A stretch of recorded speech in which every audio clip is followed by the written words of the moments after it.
Do you speak African? Well, neither do the 1.1 billion people in Africa. There's no reason the nation of Africa cannot and should not join the ranks of the world's most prosperous nations. It's not actually a country. It's a continent of 54 very different nations and more than 2,000 languages. But it's constantly misunderstood or misrepresented. Any mention these days of what was once called the Dark Continent conjures up lazy images of war, famine, corruption, or disease. Who has time to mention the 22 Nobel laureates from 9 different African countries, right? And guess where 4 of the 10 fastest growing economies in the world are located? Not in Europe. Yep, they're in Africa, which of course has issues with poverty and inequality.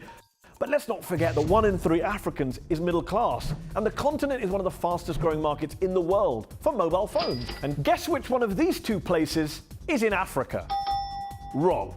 But all this growth comes from foreign aid, right? That's where most of the money comes from, surely. From Western handouts. Nope, not true. In fact, foreign aid represents only 2% of Africa's total GDP.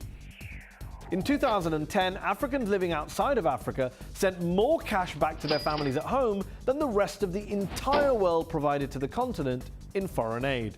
How about the plight of poor African women? Well, the continent has had 7 female presidents. The United States, still waiting, I'm afraid.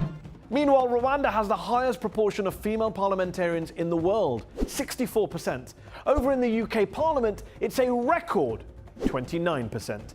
But you know what? It's important that we focus only on the doom and gloom across the continent, because every 60 seconds in Africa, a minute passes by.